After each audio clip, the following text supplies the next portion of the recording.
My name is Clara Matthews, and I'm 32 years old. A year and a half ago, I would have sworn my life was stable, even blessed.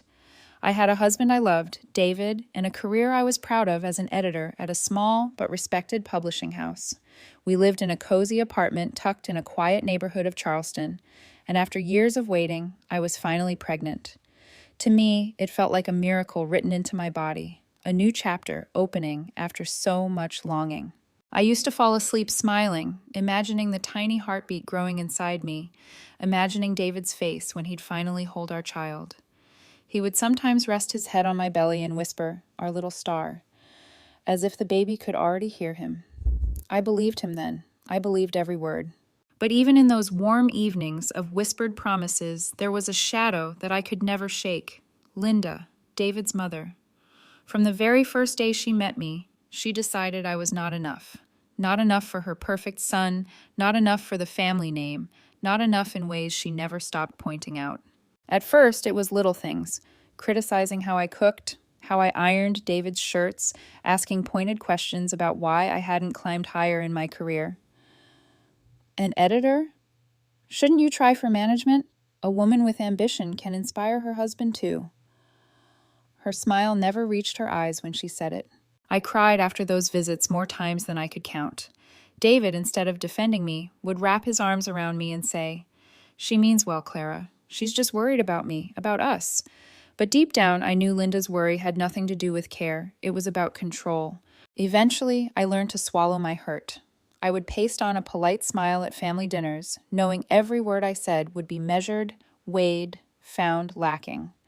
Over time, I saw less of her.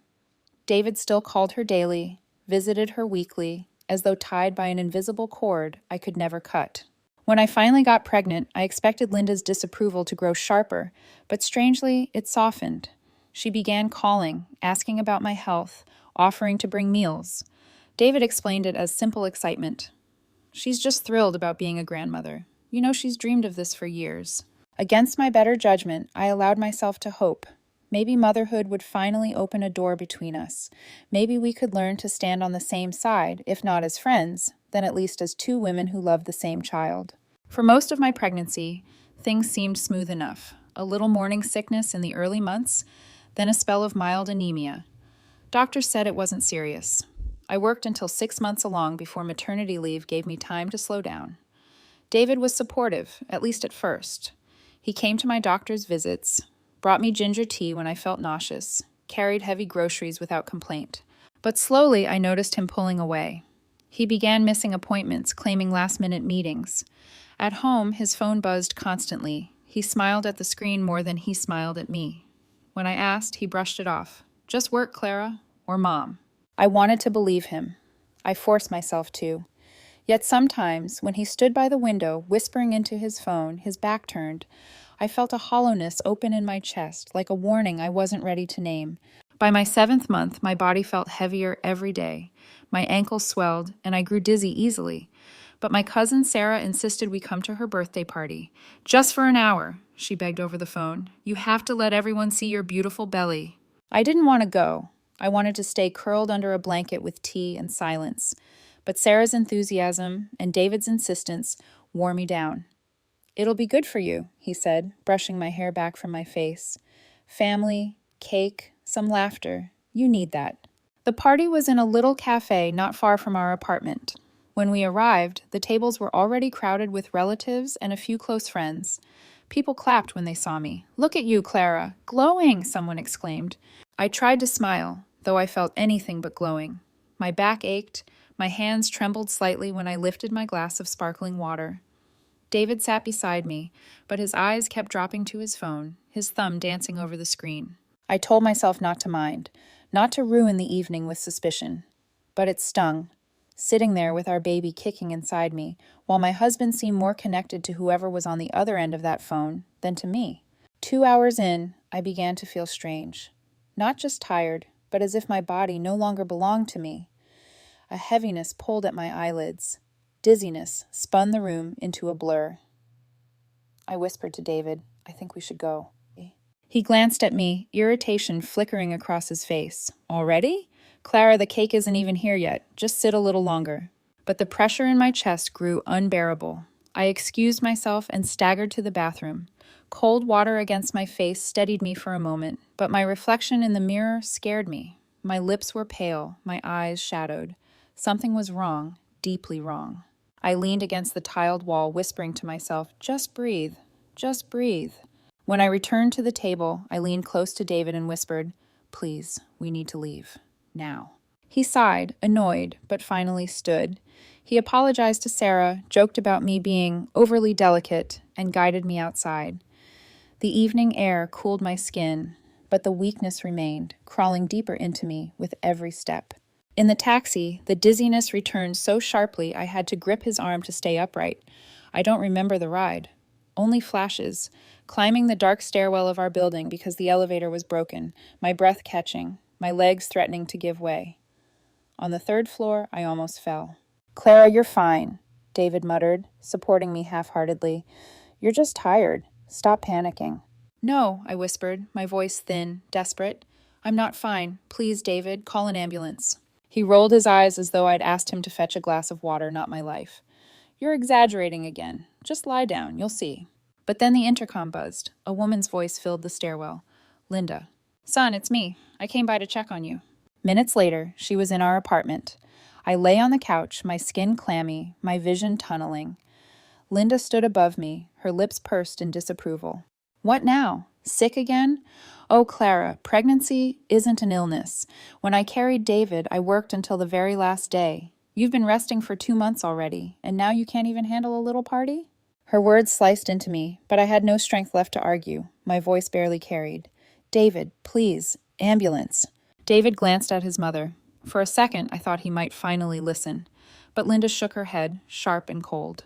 "Don't, son. Don't call. She's pretending. It's just another one of her acts to get attention." The room tilted. My arms, my legs, numb. Darkness swallowed me whole. The last thing I heard before everything slipped away was Linda's voice, calm and commanding. "Don't call. She's pretending." I woke to a world of white. The ceiling above me was cracked in the shape of a jagged lightning bolt, and the air smelled sharp. Disinfectant, medicine, something metallic. A monitor beeped steadily to my left, its rhythm alien yet strangely reassuring. At first, I thought I was dreaming. Then the weight in my body, the dryness in my throat, the tug of IV lines taped to my arms, told me otherwise. I wasn't home. I was in a hospital. Panic shot through me. My hands flew instinctively to my belly. A monitor screen blinked to life nearby, 2 green lines rising and falling. Not 1, but 2. For a moment, my breath caught. 2 heartbeats. I gasped, trying to sit up, but dizziness pinned me back down.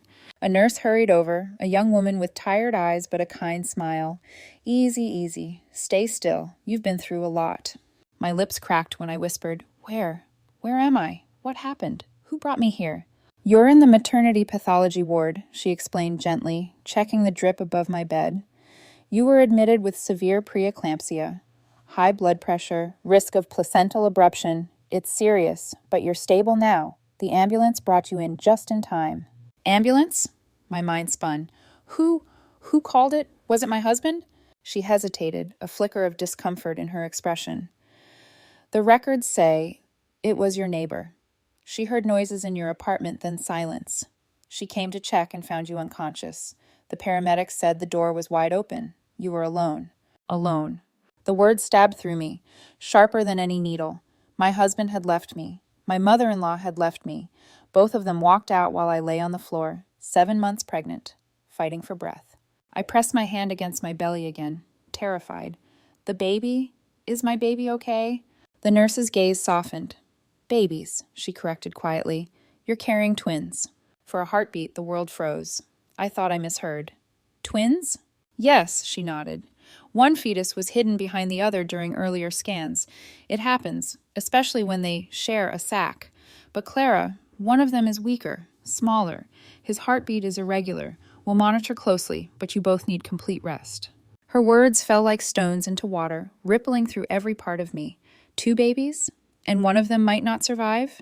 Before I could form another question, a doctor entered, a middle-aged woman with cropped hair and clear, steady eyes. She looked at me with professional calm, but I sensed the weight in her tone.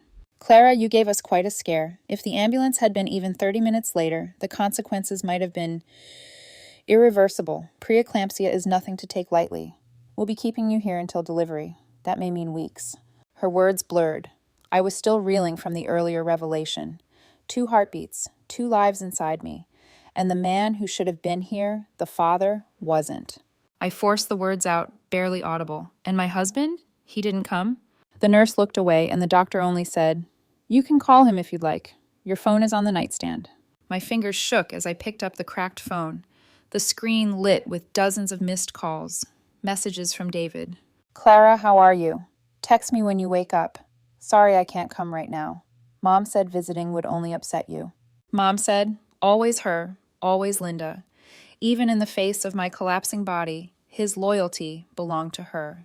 Tears stung my eyes, but I swallowed them. I couldn't let stress overwhelm me, not with 2 fragile lives depending on me now. The doctor touched my hand before leaving. "For now, the goal is simple. Keep your blood pressure stable, monitor both babies. If complications worsen, we may need to do an emergency C-section early, but for now, hope." Her honesty gave me both fear and strange relief. At least she wasn't lying, not like others in my life.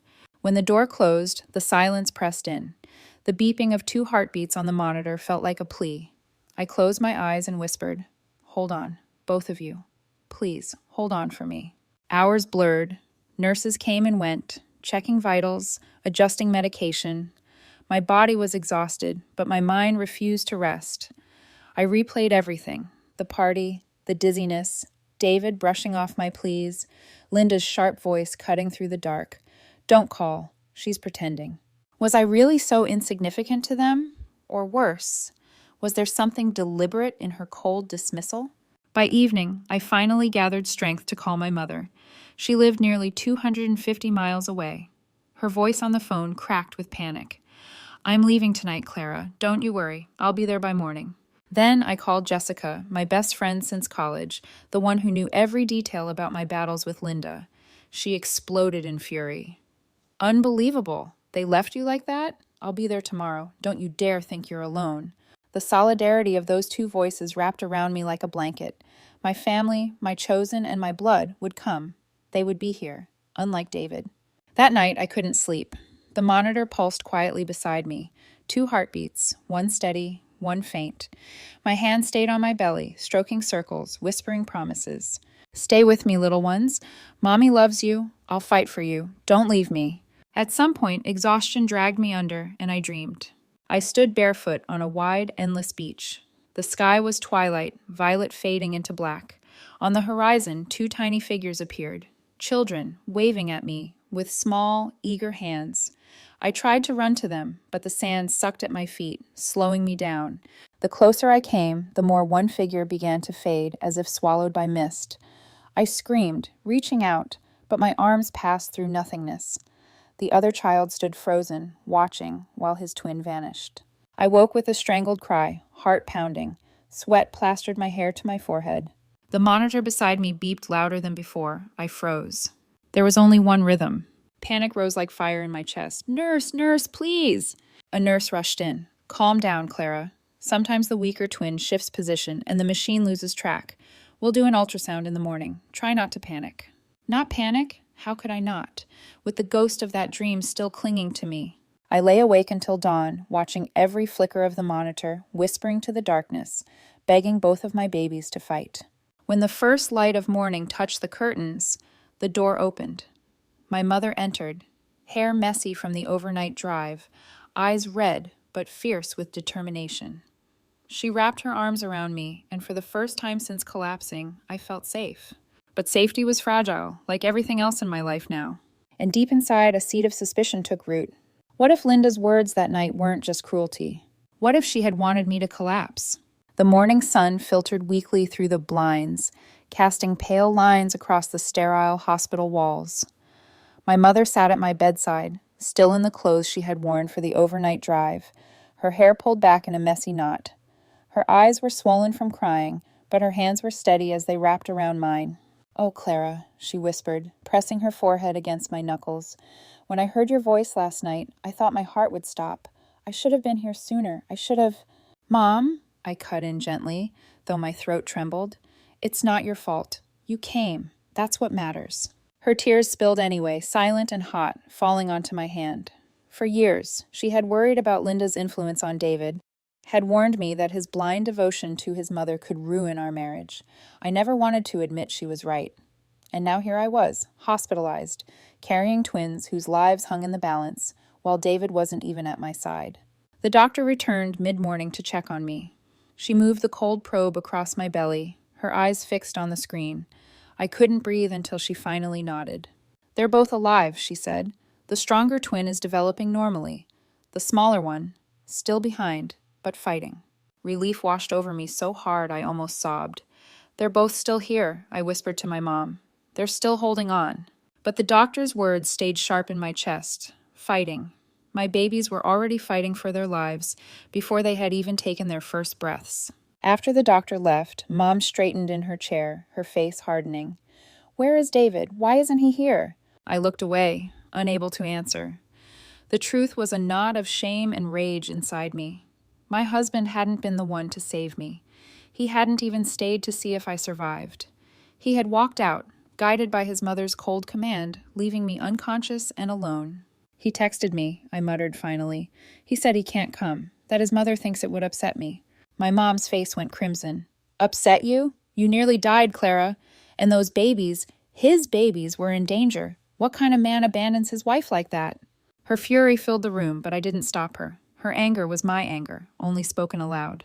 Later that afternoon, Jessica burst in, breathless from rushing across town. Her arms were full: fruit, toiletries, a hairbrush, even a new pair of pajamas in a bright floral pattern. "You look like death, honey," she announced without filter, setting everything down. "But you're still beautiful. Don't argue with me." Despite the heaviness in my chest, I laughed, a choked, shaky laugh that turned into tears. Jessica pulled me into a careful hug, mindful of the IV lines. "I swear, if I see David right now, I'll wring his neck," she muttered fiercely.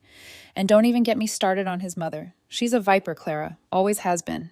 I closed my eyes, breathing in her familiar scent of lavender and coffee. With my mother on one side and Jessica on the other, I felt, for the first time in days, that I wasn't completely defenseless. The three of us sat together for hours. Mom unpacked her things and spoke about the room she had rented nearby, determined to stay until the birth. Jessica promised daily visits, bringing whatever I needed. Their plans, their voices, built a fragile wall of safety around me. But even behind that wall, fear gnawed at me. That night, sleep carried me back to the dream. The beach again. The endless stretch of sand. Two small figures on the horizon. They waved, their hands bright against the dimming sky. I tried to run, but the sand sucked at my feet, slowing me, dragging me down.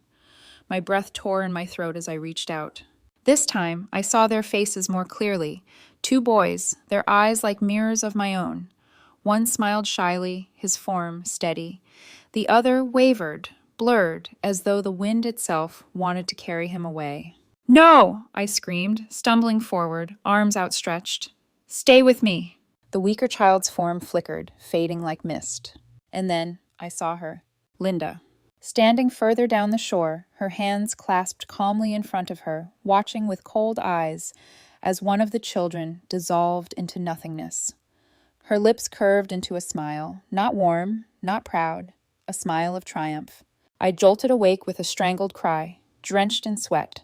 The monitor beside me beeped rapidly, 2 heartbeats still audible, but one faint, fragile.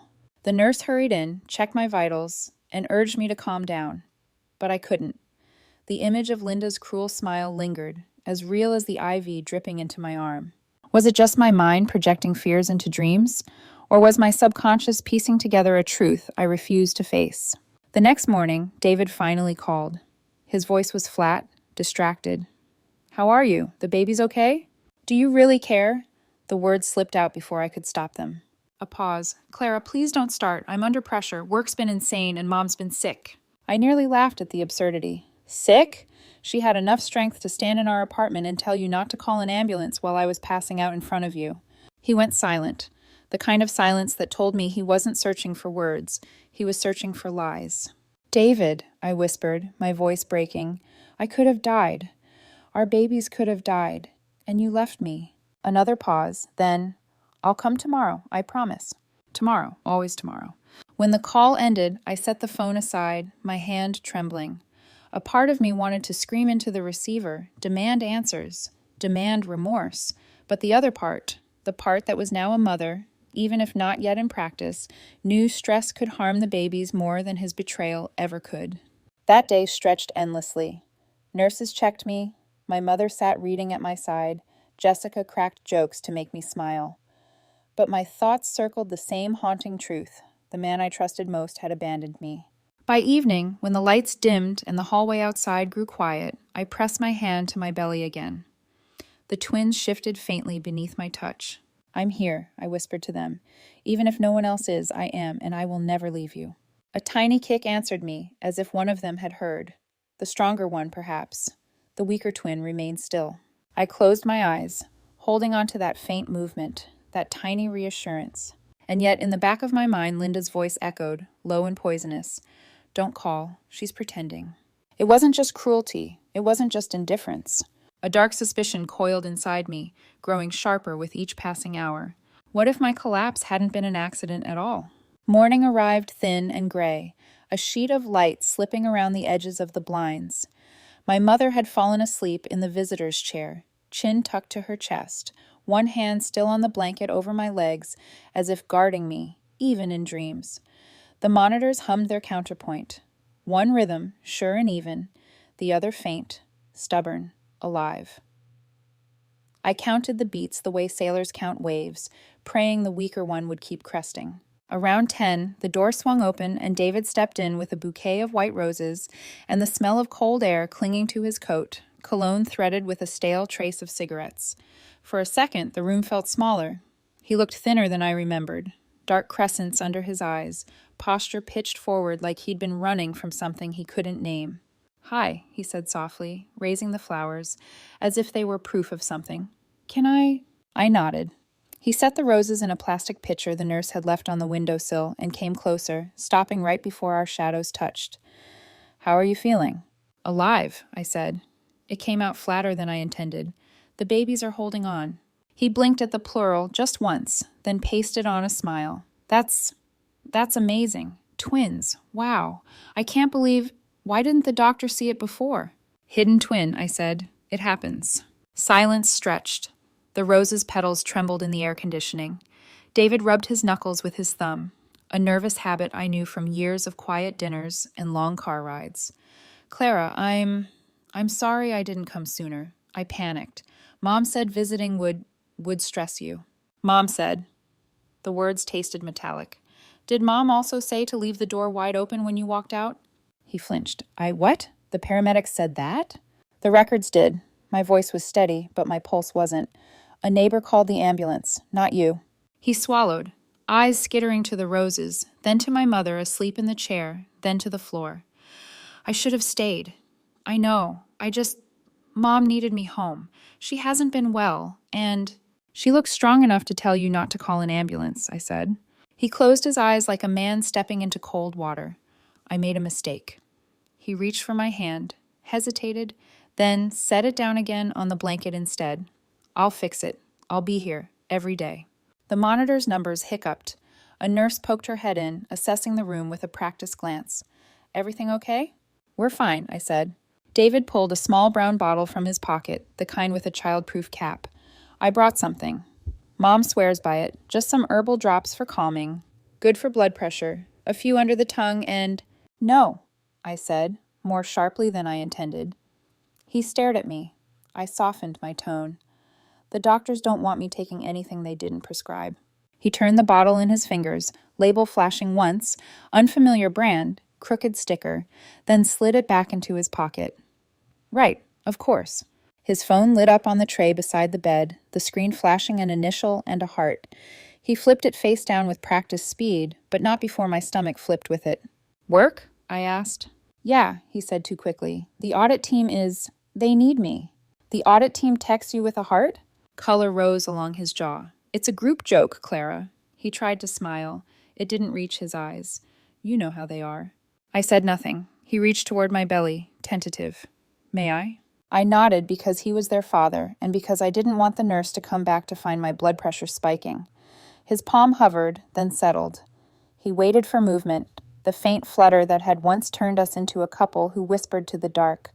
When nothing happened, he cleared his throat and said too brightly, "Hey there, baby." "Babies," I corrected. "Babies," he echoed, as if testing a word in a language he didn't speak. My mother stirred then, blinking awake, her gaze sharpening the moment she saw David. She didn't say anything, only stood and smoothed the blanket, the small domestic gesture drawing a line he couldn't cross. "I'm getting coffee," she said, and left without looking at him. He watched the door close. "She hates me. She's protecting me. And I'm not?" He laughed once, brittle. "Clara, I'm here." "Now," I said, "you weren't when I needed you." He took the blow and didn't swing back. "I'll come tomorrow," he said after a moment. "I'll bring the car seat, the stroller catalog, whatever you need. We'll plan. We'll make this right." He kept talking about paint colors for the nursery, a twin stroller he'd seen online, a video his mother sent about swaddling. But his words floated above me like helium balloons I couldn't reach. I watched his mouth move and thought of the way he'd said baby, singular, out of habit or hope. I thought of the bottle in his pocket, the phone turned face down, the way guilt had a smell when it mixed with cologne and old smoke. The nurse returned to check my vitals.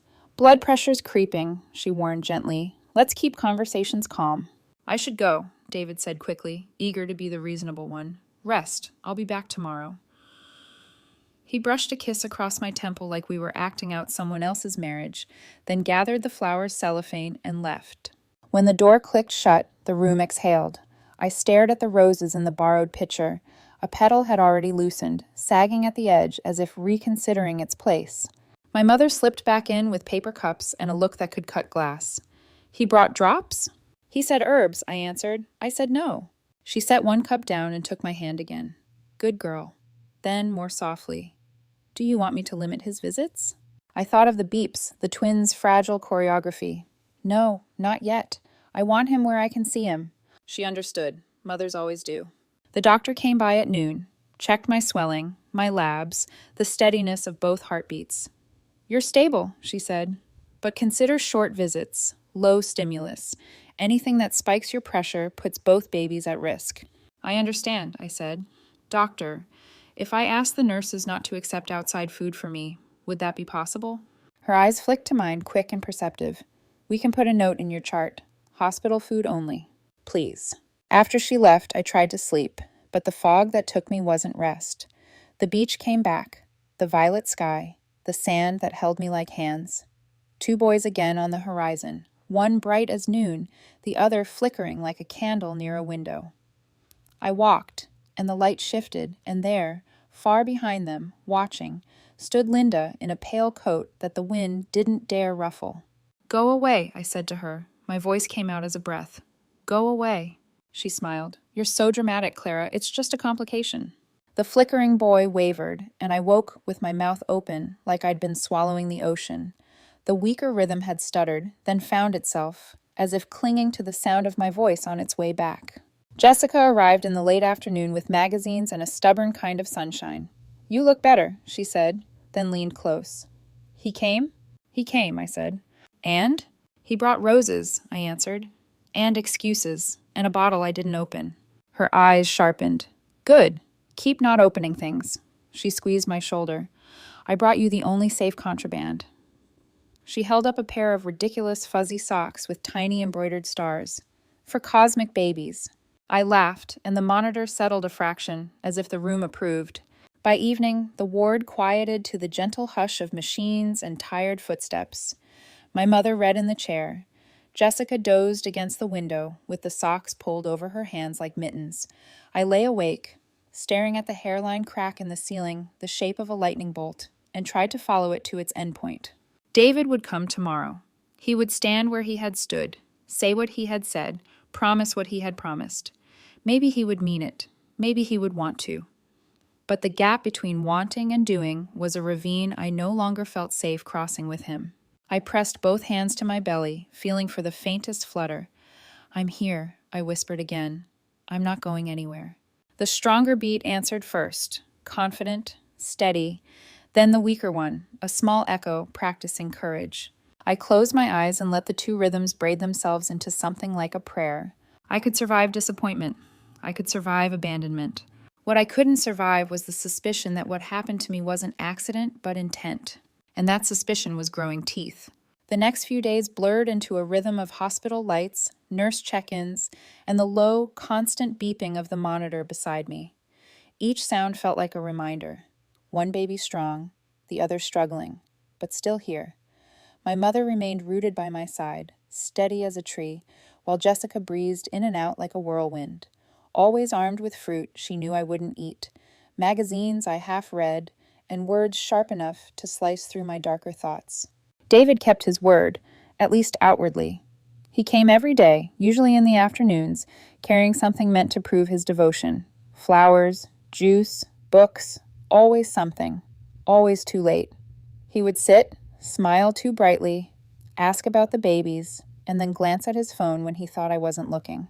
I played along, nodded, smiled faintly, pretended because I needed peace. Pretended because the doctors warned me stress could push my blood pressure too high, could endanger both lives inside me. Pretended because I was beginning to suspect that the truth, the one twisting just beyond my grasp, was worse than silence. It was late one evening, after Mom and Jessica had gone and the ward had settled into its hushed night rhythm, that I reached for my phone. Not to call David, not to scroll through messages, but to check my email, a thing I hadn't done in weeks. The inbox overflowed. Newsletters, work reminders, spam. I deleted, skimmed, answered what needed answering. Then, in the deleted folder, a subject line caught my eye. Can't stop thinking of you. I frowned. It was from David. But why would David email me? We never used email with each other. Messages, calls, face-to-face, that was us. And this, I hadn't seen it before. My heart thudded. Fingers trembling, I opened it. Dear Anna, I can't get you out of my head after our last meeting. Everything we talked about feels so right, so real. I know I'm being cruel to Clara. I know I should tell her the truth, but not while she's pregnant. It would destroy her. Mom says I should stay with her until the baby is born, make sure everything goes smoothly, and then we can be together. I love you, Anna, more than life, and soon nothing will stand between us. I stared at the screen until the words blurred. My stomach clenched, the IV pump ticking louder in my ears. Anna, a name I didn't know, a woman I didn't know. My husband loved someone else. He wasn't just drifting away, he was already gone. And Linda, dear, controlling Linda, knew. She had counseled him to stay with me only until the baby was born, like I was some temporary obligation. I pressed my hand against my belly, against the two fragile lives fighting inside me, and rage ignited. Rage so deep it burned through the haze of exhaustion, through the numbness of betrayal. This wasn't just neglect. It wasn't even just adultery. It was calculation. Cold, planned, approved by his mother. I clutched the phone until my knuckles whitened, my chest rising in shallow bursts. Images collided in my head. David smiling at his phone during Sarah's birthday. David turning his back to whisper into the night. David hesitating when I begged for help. His absence wasn't weakness. It was choice. I nearly called him then, nearly screamed into the receiver, every word burning my tongue, but the doctor's voice echoed in me. No stress. Not now. Not while the babies are at risk. And another voice, older, sharper, from my dream. Don't call. She's pretending. I pressed the phone to my chest and let the tears fall. My body shook silently so I wouldn't wake my mother in the chair beside me. By morning, my decision crystallized. I couldn't tell him I knew. Not yet. To show my cards now would be to invite danger I couldn't measure. If Linda could convince him to leave me on the floor unconscious, what else could she convince him to do? The doctor came in during rounds, her shoes soft against the linoleum. She noticed the red around my eyes immediately. Rough night? I found something, I admitted, voice hoarse. An email. He's cheating. With a woman named Anna, and his mother knows. Her expression softened, pity clouding her professional mask. She sat on the edge of the bed. I'm sorry, Clara. That's a heavy truth to carry now. What am I supposed to do? I'm lying here, half broken, with two babies who might not even survive, and I find out I'm nothing but a placeholder in his life. The doctor reached for my hand. Right now, you do nothing. You keep breathing, you keep calm, you let us take care of you. Later, when the babies are safe, you'll decide. But for now, don't let him know you've seen it. Don't give him that advantage. I nodded, though my chest burned with the urge to expose him, to rip the mask off in front of everyone, but I knew she was right. My children came first. That night, sleep dragged me back to the beach. This time I saw the two figures more clearly. Small boys, running, laughing. I ran after them, the sand still pulling me down. But then, just ahead of me, another figure appeared. Linda again, standing in the surf, her arms open. David beside her, holding hands with a faceless woman. And behind them, the weaker child faltered, stumbled, and began to fade. I woke gasping, clutching my stomach. The monitor still beeped. 2 heartbeats. Alive. Still alive. But the dream clung like salt water on my skin.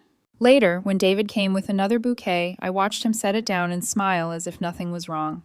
He touched my hand, asked about the babies, told me he'd picked out cribs online. I smiled back, nodding, my voice calm, my face composed. Inside, I wanted to scream. And beneath the scream lay a question that curdled my blood. If he already planned to leave me, what reason did he have to keep these babies alive? It was a quiet evening in the ward. My mother had gone back to her rented room to rest, promising to return early in the morning. Jessica had left after bringing me a fresh set of pajamas and a smile that didn't quite mask her anger toward David. The hallway outside my room had settled into that familiar hush. Nurses speaking softly, the wheels of a cart squeaking faintly down the corridor. I was alone with the twins' uneven heartbeats, trying to stitch my nerves together after another day of pretending for David. The roses he'd brought sat wilting in their pitcher, petals sagging as if they, too, had grown tired of his lies. The knock startled me. Gentle, hesitant, nothing like the brusque way the nurses usually entered. "Come in," I called, expecting maybe the night nurse with my medication. But it wasn't a nurse. A young woman stepped inside, her hair a sheet of pale blonde falling over trembling shoulders.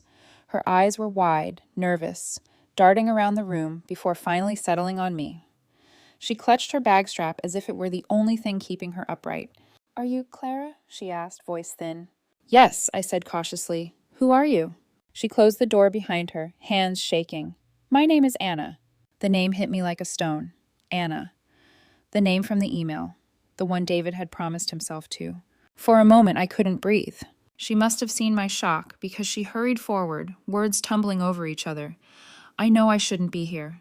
I know it's wrong. But you need to know the truth, all of it." I stared at her, every nerve screaming. The truth about what? She swallowed hard, then sat on the edge of the visitor's chair, twisting her hands together. "I've been seeing your husband, for months. We met at a corporate event, and at first it was nothing, just harmless conversation, flirting even. But then it grew, or at least I thought it did. He told me things, Clara, things about you, that your marriage was cold, that you didn't understand him, that you were more like roommates than partners." Her voice cracked. "He said he wanted to leave you, that he would. But then you got pregnant and everything changed. He told me he couldn't abandon you while you carried his child."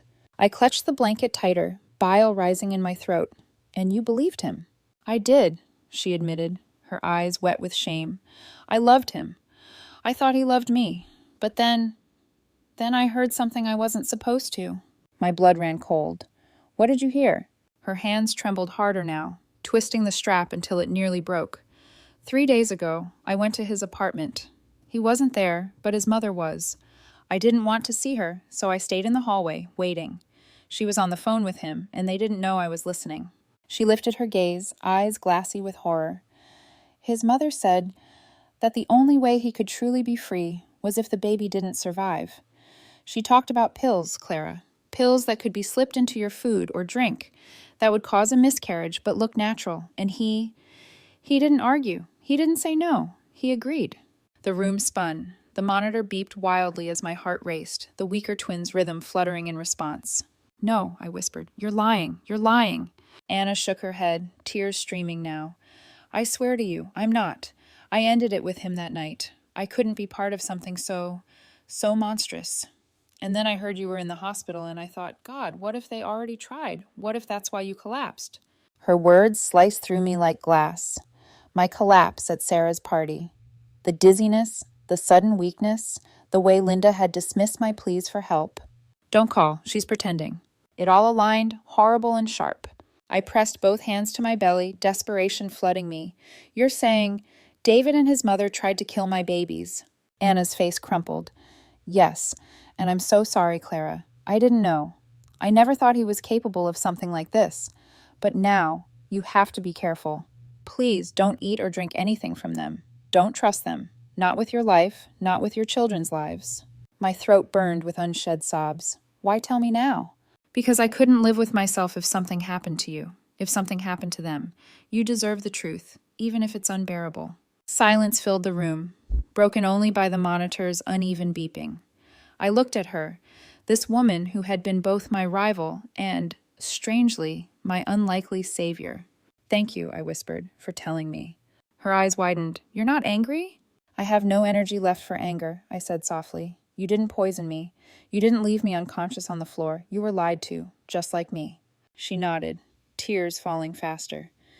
If you ever need anything, if you need me to speak to the police, to testify, I will. Just say the word. She scribbled her number on a scrap of paper and slid it onto the nightstand. When she left, the room felt emptier than before, but also sharper, like a wound freshly cleaned. The truth was out, and it was worse than betrayal. David hadn't just left me, he had tried to erase me, to erase us. The door closed behind her, and I lay there in the hum of machines, my body trembling. My children moved faintly beneath my hand, one kick strong, the other barely a flutter. I whispered to them, my voice breaking. Your father doesn't want you, but I do. I want you more than anything. I will protect you, whatever it takes. A nurse entered soon after to check my vitals. I told her everything, about the overheard conversation, about the pills. Her face grew grim. She promised to inform the doctor immediately. The young doctor who came later that night listened intently, his jaw tight. If what you're saying is true, Clara, then this isn't just a family problem. It's a crime. Do I have proof? I asked, my voice trembling. Maybe, he said. We can run tests. If there are traces of anything unusual in your blood, we'll find them. If there's evidence you were poisoned, it changes everything. A cold chill passed through me. Poison. The word itself felt lethal. I agreed to the tests, clinging to the hope that answers might finally come. But as the doctor drew my blood, one thought pulsed through me, as relentless as the monitor's beeping. If David and Linda were willing to go this far already, what would they do when they realized their plan had failed? The needle prick was nothing compared to the terror pooling in my chest. The young doctor labeled the vials, promised results within 24 hours, and urged me to rest. But how could I rest when every breath reminded me that poison might already be inside me, that my own husband and his mother had tried to kill the lives I carried? I lay there in the dim hospital light, staring at the ceiling crack that looked like lightning. My thoughts spun like a storm, every memory reshaping itself into a clue I had ignored. The dizziness at the party, the way David brushed off my pleas, Linda's sharp voice, "Don't call, she's pretending." They knew. They both knew why I was collapsing. By morning, I was hollowed out with dread. My mother returned at dawn, her face pale from lack of sleep but determined. She unpacked the bag she'd brought, fresh clothes, a thermos of soup, small comforts, and tried to mask her worry with chatter. But when she looked at me too long, her eyes filled with questions I couldn't answer yet. I couldn't tell her, not until I had proof. The hours dragged. I barely ate the hospital porridge, too nauseous with fear. Every time the door creaked open, I braced for David, or worse, Linda, to walk in with their false smiles and poisoned offerings. When the doctor finally returned that afternoon, he closed the door behind him and lowered his voice. "Clara," he said, "the tests are back." My heart thudded.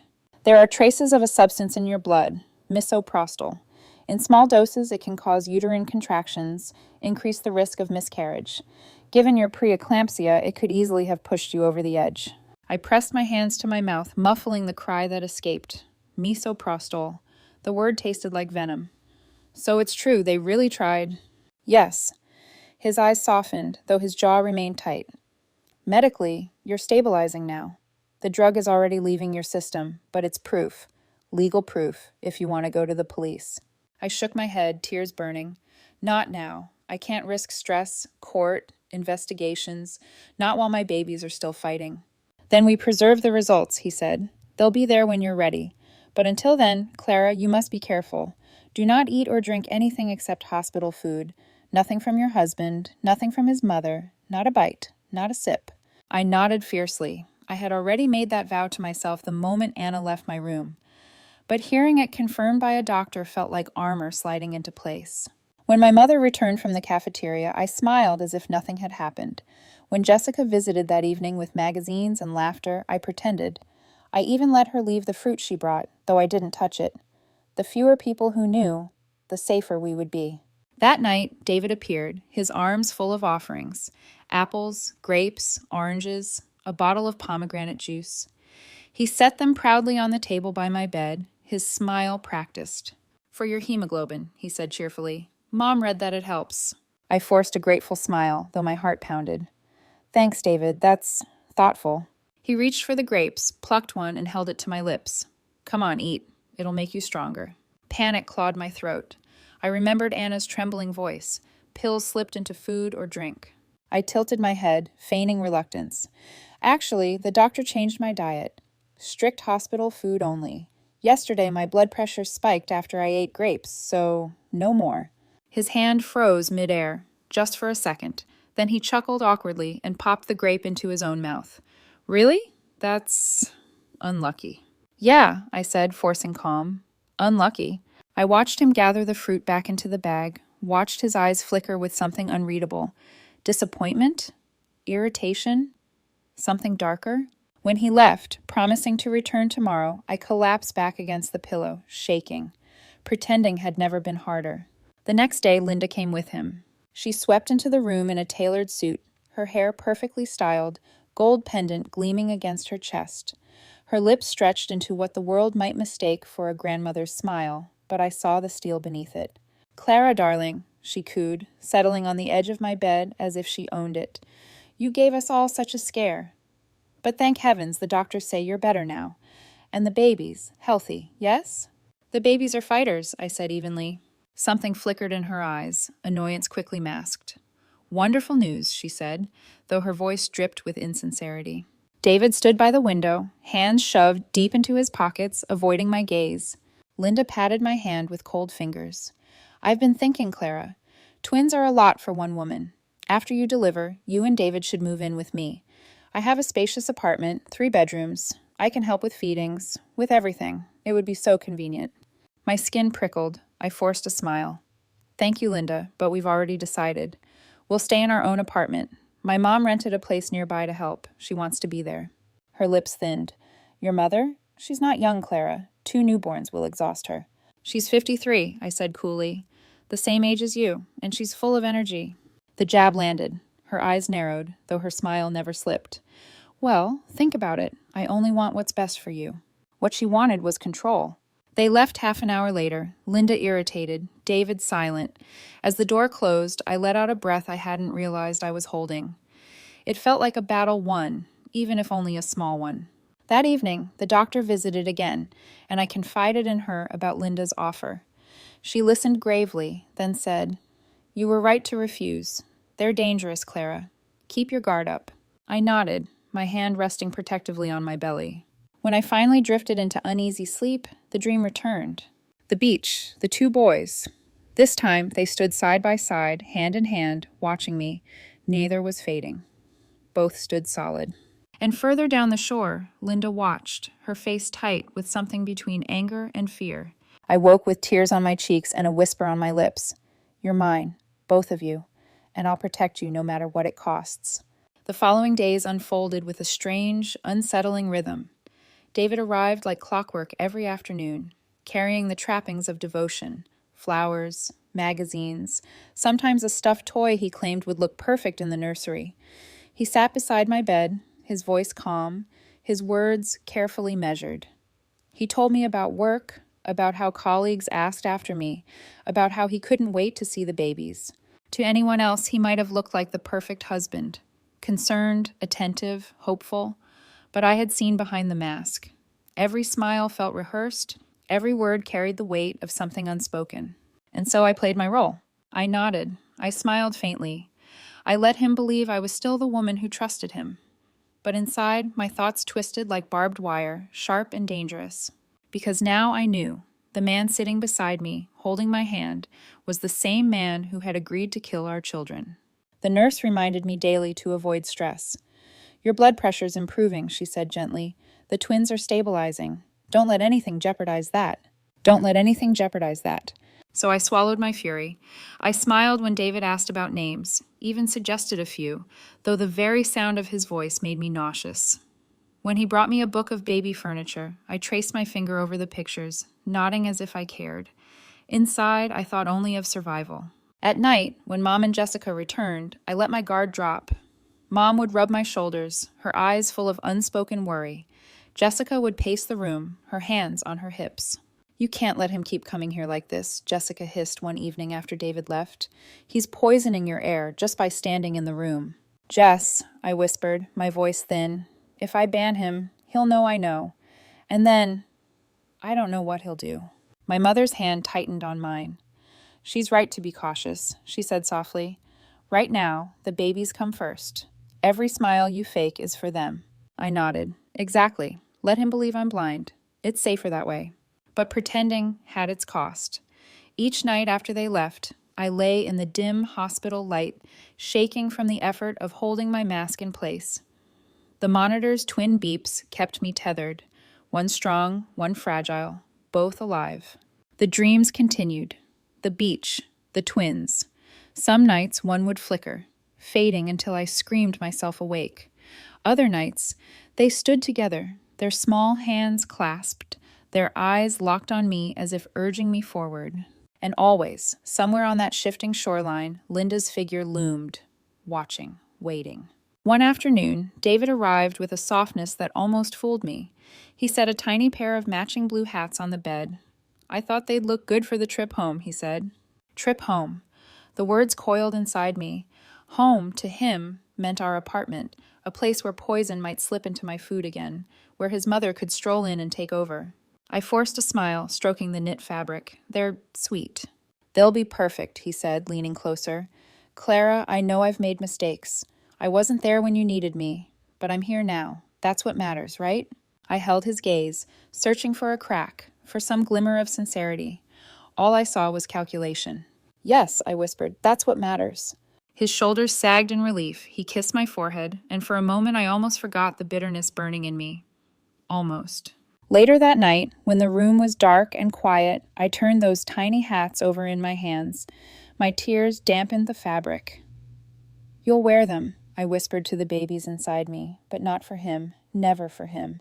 The next morning, the doctor pulled me aside after rounds. Your blood pressure is stable. The smaller twins' numbers are improving. Whatever you're doing, Clara, keep doing it. I smiled faintly. Pretending was saving us. That evening, Jessica returned with a fierceness in her eyes. She sat on the edge of my bed and lowered her voice. I did some digging, she said. David hasn't just been distracted with work. He's been meeting Anna for months.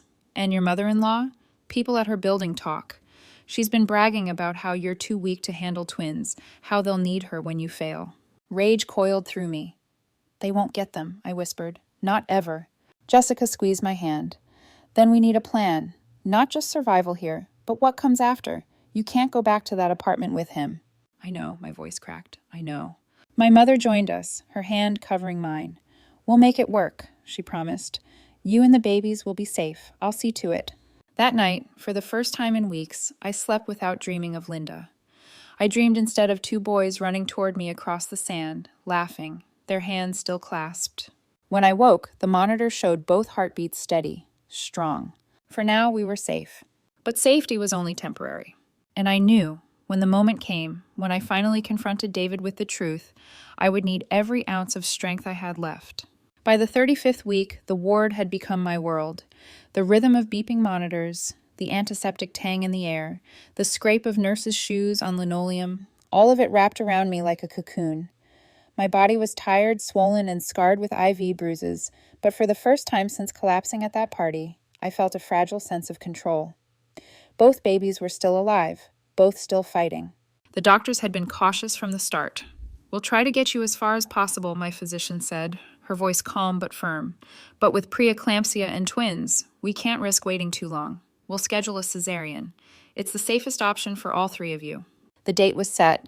The morning circled on the calendar like a finish line, yet also the beginning of something new and terrifying. David grew oddly attentive as the day drew near. He brought more gifts, more flowers, more promises. He asked if I was nervous. I said yes. He said he was too. But the tremor in his voice wasn't excitement. It was something colder, something that made my skin crawl. On the last night before the surgery, my mother sat by my bed, her hand warm around mine. "You're ready," she whispered. "Whatever happens tomorrow, you'll be a mother. Twice over, that's what matters." Jessica chimed in with her typical bluntness. "And whatever else happens, you're not going back with him. Promise me, Clara. Promise us both." I nodded, tears gathering in my eyes. "I promise." The morning of the operation dawned bright and clear. Nurses wheeled me down the hallway, fluorescent lights flickering overhead. David walked beside the stretcher, clutching a bouquet of white roses so tightly that petals trembled loose and scattered to the floor. He bent over me, forcing a smile. "I'll be waiting just outside. The first face the babies see will be mine." "No," I whispered, the words slipping out before I could stop it. He frowned, confused, but the doors swung open and I was wheeled inside before I had to explain. The operating room was a world of sharp light and masked faces. My heart pounded as they numbed me from the waist down, as the blue drape rose like a curtain between me and the surgeons. I focused on the monitor, on the steady rhythm of 2 heartbeats. The procedure began. Pressure, not pain, spread through my abdomen, hands tugging, voices murmuring. And then, a cry. Thin, sharp, fierce. My first son. I sobbed, tears flooding my eyes. A minute later, another cry followed, just as strong. My second son, the one they feared wouldn't survive, announced himself to the world with stubborn defiance. "They're both here," the doctor said, her voice bright with relief. 2 healthy boys, 5 APGAR points each. They lifted them briefly for me to see. Identical, small, perfect. My sons. My miracle. I whispered their names, names I had chosen in secret, names David would never take from me. Ethan, Matthew. Ethan, meaning strong. Matthew, meaning gift from God. Tears slid down my temples as the doctors stitched me up. The boys were whisked to be checked and cleaned, but their cries echoed in my chest like thunder. When I was wheeled back to my room, David was waiting, pale and tense. Linda stood behind him, her smile stretched too wide. "How are you? How are the babies?" she asked, in a voice syrupy with false sweetness. "They're strong," I said, my voice trembling with pride. Perfectly strong. For just a second, I saw it, the flicker of disappointment in her eyes. And in David's, too. They covered it quickly with smiles, but I had seen. They had expected weakness, tragedy. Instead, they were confronted with life, 2 new lives they had tried and failed to erase. "That's wonderful news," Linda said stiffly. "When can we see them?" "Soon," I replied. "The nurses are checking them." The nurse stepped in, firm as a wall. "The patient needs rest. Please come back during visiting hours." Linda opened her mouth to argue, but David touched her arm. They exchanged a look, silent, sharp, and then retreated. When the door shut, I exhaled in relief. An hour later, the boys were brought to me, swaddled in matching blue blankets. My arms trembled as I held them for the first time, 1 in each arm, their faces scrunched, their mouths searching. They rooted instinctively, and the nurse helped me nurse them, first one, then the other. It wasn't easy. It was awkward and new, but it was real. When they finished, I held them close, inhaling their newborn scent, memorizing the weight of them in my arms. "I swear to you," I whispered, my tears dripping onto their tiny foreheads, "I will protect you from everything, even from your father, especially from your grandmother. You are mine alone." That evening, Mom and Jessica arrived. They pressed against the glass of the nursery, eyes glowing with awe. "They're beautiful," Mom said, her hands trembling. 2 little angels. They look just like you when you were born." Jessica grinned fiercely. "They've already got your fight in them. Look at those little fists." I smiled, exhausted, overwhelmed, but filled with something I hadn't felt in months, hope. As night settled, I lay back with Ethan and Matthew at my side, their small bodies rising and falling with each breath. I thought of the beach, of the 2 figures that had haunted my dreams. Tonight, they no longer flickered or faded. Tonight, they stood tall, solid, alive. And this time, Linda was nowhere in sight. The first days after the birth blurred together in a haze of exhaustion and wonder. I learned to cradle two small bodies at once, to soothe one while the other cried, to breathe in the sweetness of their tiny sighs as if it were air itself. Ethan and Matthew were my world now, my reason to fight, my proof that light could survive even the darkest betrayal. David came daily, his arms full of flowers, toys, and forced cheer. Linda appeared twice, draped in her heavy jewelry, her smile all sugar and no warmth. They cooed over the boys through the glass, but were shooed away by nurses before they could linger too long. I played the part of the polite wife, murmuring thanks, nodding faintly, all while keeping my fury caged behind my ribs. But inside, I was no longer afraid. I had proof now. The lab results, carefully documented by the doctor, Anna's number, her willingness to testify, and my own memory of collapsing while Linda's voice rang in my ears. Don't call, she's pretending. I would not return to their home. I would not let them near my children. I waited. I planned. And when the day of discharge arrived, I was ready. Mom and Jessica arrived early, carrying baby clothes, diapers, and a brand new twin stroller. We dressed the boys in matching blue onesies and hats. I slipped the folded lab results and Anna's written statement into a folder inside my bag. My hands shook, but not from fear, from resolve. At 10 o'clock, David appeared with yet another bouquet of roses. His smile faltered when he saw us packed and ready, the stroller by the door. "What's going on?" he asked, his voice too sharp. "I thought we'd all go home together." I looked him in the eye, steady as stone. "We need to talk, David, now." He laughed nervously. "Talk? We can talk at home. Come on, Clara. The boys' nursery is waiting." "No." My voice cut through the air like glass. "Not your home. Not with you. Not ever again." His smile broke, twisting into something harder. "What are you saying?" "I know everything." My words trembled, but my gaze didn't. The affair with Anna. The emails you tried to hide. The plan to leave me after the birth. And worst of all, the pills. The poison you and your mother slipped into my food to get rid of the babies. He froze, color draining from his face. Mom stepped closer, her voice fierce. "Clara and the children are coming with me. You will not interfere. You will not come near them again." David stammered, "This is insane. She's imagining things. Postpartum depression, that's all." "Don't lie." My hand shook as I pulled the folder from my bag, slamming it onto the table. Lab results from the hospital. Traces of misoprostol in my blood. Proof. And Anna's statement. She overheard everything, your mother telling you the only way you could be free was if the babies didn't survive. "You agreed, David. You agreed." His jaw worked soundlessly, like a man drowning. You can't prove." "I can. And if you don't leave us alone, I will. The police, the courts, the world, they'll all know what you did."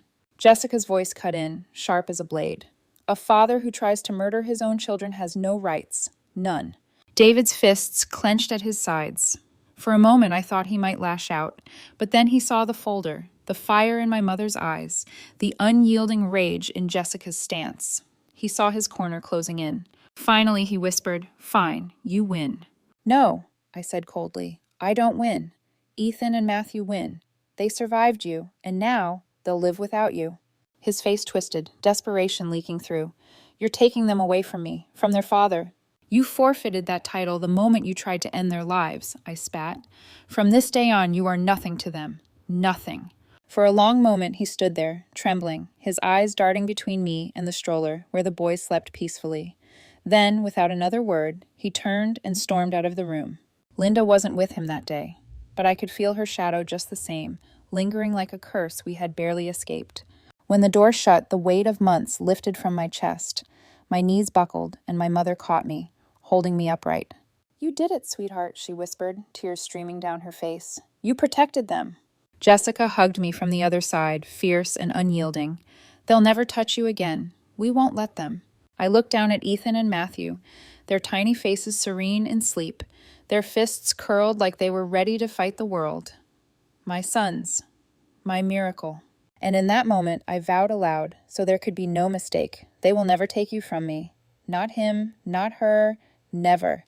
The morning of our discharge felt unlike any other day. The air in the ward was the same, antiseptic, humming with machines, but to me, it smelled like freedom. Mom helped me into my clothes while Jessica fussed over Ethan and Matthew, strapping them carefully into the brand new stroller. My body was still sore from surgery. every movement slow, but my heart beat with a strength I hadn't felt in months. When the nurse wheeled me to the entrance, David was nowhere to be seen. I'd half expected him to try again, to throw himself in front of us with his false apologies and desperate words. But he didn't come. Maybe he finally understood, or maybe fear kept him away, the kind of fear only proof, witnesses, and the threat of prison can inspire. Mom held the taxi door open, steadying me as I slid into the seat. She settled the stroller in beside us, the twins sleeping peacefully, their little hats bobbing with each breath. Jessica climbed in last, her eyes scanning the street as if Linda herself might leap out from the shadows. As the car pulled away, I looked back once, at the hospital window where I had spent weeks fighting, at the place where Ethan and Matthew had been born. It was both battlefield and sanctuary, the place that saved us. Then I turned forward, to the road, to the future. "Home, sweetheart," Mom whispered, her hand over mine. I nodded, tears slipping free. Home! Those first months were harder than I could have imagined. 2 newborns, endless nights without sleep, the ache of healing, the constant fear that David or Linda might try to find us. But we managed. We survived. Mom became my anchor, rocking the boys at dawn when my arms trembled with exhaustion, cooking meals when I forgot to eat, reminding me every day that I wasn't alone. Jessica fought like a warrior on the outside, helping me with paperwork, speaking to lawyers, making sure the lab results and Anna's statement were documented and safe. We built a fortress around Ethan and Matthew, one made not of walls, but of love, vigilance, and truth. David tried twice to call me. Once he left a voicemail, voice trembling, begging to see the babies. The second time, he said nothing at all, just silence, breathing, as if he wanted me to know he was still out there. I didn't answer. Neither did Mom. Eventually, the call stopped. Linda never reached out. Perhaps she knew better than her son. Or perhaps she was already scheming from a distance, waiting for weakness. I didn't care. Their absence was the only gift I wanted from them. A year passed. On the boys' first birthday, I sat in Mom's kitchen, sipping tea while Ethan toddled on unsteady legs toward the toy box, and Matthew babbled at his grandmother, reaching for her necklace with chubby fingers. Laughter filled the small apartment. Jessica had come with balloons, and Mom had baked a cake with bright blue frosting that stained all our lips. I looked around at the scene, my heart swelling until it hurt. We had made it. Through betrayal, through poison, through abandonment, we had made it. The woman I had been a year ago, sitting alone in a hospital bed with her world collapsing, felt like a ghost. I was different now, stronger, sharper. My trust had been shattered, yes, but in its place grew something sturdier. The determination to protect my children, to carve out a life where no one could harm them again. Sometimes, in the quiet of night, I still thought of David, the man I once loved, the man who had whispered to my belly and called our child Little Star. I wondered if he regretted what he'd done. I wondered if he thought of Ethan and Matthew, but those thoughts faded quickly, because regret doesn't erase choices, and his choices had been clear. As for Linda, I hoped I'd never see her again. The image of her smirking on the shore in my dreams had finally faded. She no longer haunted me. She was nothing more than a warning carved into memory of what power and control can destroy if you let them. That night, after the candles were blown out and the boys fell asleep in their cribs, I stood by the window and looked at the city lights. "I promise you," I whispered to them, though they couldn't hear, "I will always love you, always protect you. You will never be pawns in someone else's game. You are mine, my Ethan, my Matthew, my future." I smiled, the kind of smile I thought I'd lost forever, because finally, after everything, I was free. And for the first time in a long time, I was happy.